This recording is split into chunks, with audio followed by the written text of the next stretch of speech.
welcome back to Vector Academy. Today's physics question is ये हमारा PYQ question है जिसमें हमें फाइंड आउट करना है वोल्टेज नोड, मतलब हमें देखना है कि नोड कहाँ पर है। तो डेट इज द नोड,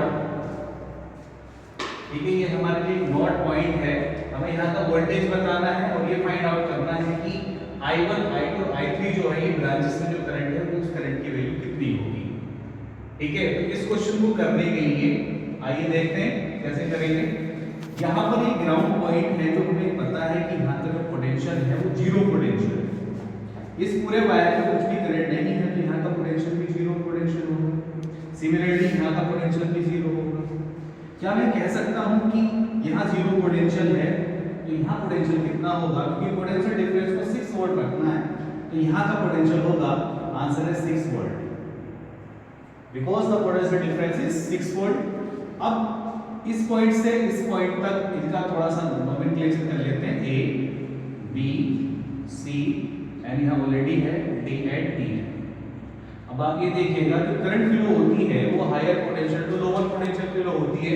तो आप ये देख रहे हैं यहाँ पर कि ये करंट की डायरेक्शन ये है तो ये वाला point is the higher potential, it is the lower potential, that is potential is known as Vn।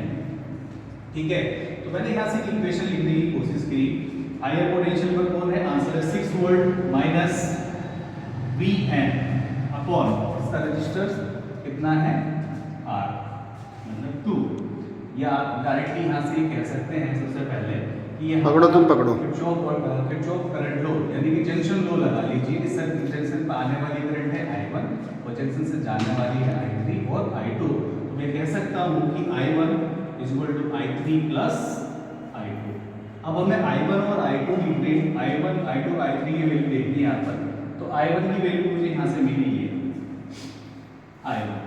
Similarly I2 देखिएगा सर्किट डायग्राम में, that is the I2। The flow of the direction is in this direction. This point is the higher potential, this is the lower potential, this is the 0 volt. The potential difference is 2 volt. So here 2 volt. यहाँ का potential कितना है? 2 volt. जब मैं I2 लिखूंगा तो लिखा जाएगा Vn minus 2 volt divided by this resistance is 4। Similarly I3 लिखते हैं। ये I3 को लिखने के लिए यहाँ का potential that is the Vn, the flow of the direction in this direction, that is the higher potential, the lower potential, this is the zero potential, यहाँ पोटेंशियल और ये, तो इनके बीच में पोटेंशियल डिफरेंस 4 वोल्ट रखना है। तो यहाँ पोटेंशियल कितना है? आंसर है 4 वोल्ट। तो यहाँ पर पोटेंशियल का डिफरेंस आया Vn minus 4 divided by resistance कितना अपना यहाँ पर 2।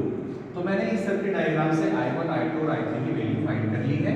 अब ये वैल्यू ले आकर के पुट कर लेंगे। This is the equation number 1। तो I1 कितना अपने पास 6 minus Vn divided by 2 is equal to I3 Vn minus 4 divided by 2 और plus I2, this is the I2 Vn minus 2 upon 4। इसको थोड़ा फर्दर सोल्व कर लेते हैं। 6 minus Vn divided by Vn divided by 2 is equal to, यहाँ से LCM और ले लीजिए, यह आ जाएगा 2 Vn minus 4 plus Vn minus 2। इस 2 से ये 2 कैंसिल आउट हो जाएगा 2 टाइम्स। इक्वेशन मिलेगी हमें आगे, इसकी क्रॉस मल्टीप्लाई कर लेते हैं। तो यानी कि मैं एक बार वो लिख देता हूँ 6 माइनस Vn आगे बचा है 1 इज इक्वल टू 2। इस 2 की ब्रैकेट में अंदर multiply 2 Vn minus 8 plus Vn minus 2 upon में यहाँ पर 2।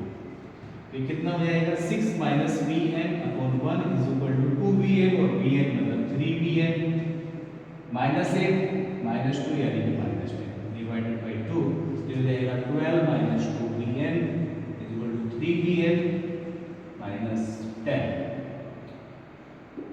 इस Vn को इधर उठा के लेके आइए, 12 को बदलिए माइनस के 2 Vn minus 3 Vn is equal to minus 10 और ये बच जाएगा माइनस 12। ये कितना रहेगा -5Vn इज इक्वल टू -22। यहाँ से Vn की वैल्यू होगी Vn इज इक्वल टू कितना 22/5 volt. 22/5 volt at the potential at this point. अब हमें यहाँ का पोटेंशियल पता चल गया है, यहाँ का पोटेंशियल है 22/5। Answer is 22/5 volt. अब हमें निकालना है कि I1 कितनी है। तो I1 को फाइंड आउट करने के लिए हम क्या करेंगे, हमने ये वाली इक्वेशन बना रखी है, देखिए यहाँ पर I1। तो for calculation for the I1, तो I1 इज इक्वल टू हम लोगों ने क्या लिखा हुआ है यहाँ पर 6 माइनस Vn डिवाइडेड बाय 2। तो I1 की वैल्यू आ जाएगी 6 माइनस और Vn अपने पास 22/5/2। I1 is equal to 30 minus 22 और ये हो जाएगा 10, फिर जाएगा 8/10 मतलब 4/5 लिख सकते हैं, या इसको लिख सकते हैं 0.8 एम्पियर। ठीक है। सिमिलरली फॉर I2 की कैलकुलेशन के लिए आप इसको उठाइए यहाँ से I2 is equal to Vn -2/4। तो I2 की कैलकुलेशन आएगी Vn is the 22/5 -2/4। I2 is equal to 22 - 10/20। यहाँ से कितना हो जाएगा 12/20 6/10 प्लस 0.6। I2 की वैल्यू हो गई 0.6 ampere. And similarly for I3 के लिए अपना है Vn -4/2। Vn -4/2 इस कैलकुलेशन 22/5 -4/2 यानी कि 22 - 20/10। यहाँ से बचेगा अपना 2/10।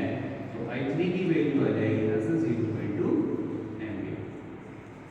0.2 एम्पियर अगर मैं कैलकुलेशन इसमें वैल्यू को पुट करता हूँ, हालांकि जो हमको वैल्यूज फाइंड आउट करनी थी I1, I2 और I3 और नोड वोल्टेज वो एक सब कैलकुलेट कर चुके हैं यहाँ पर।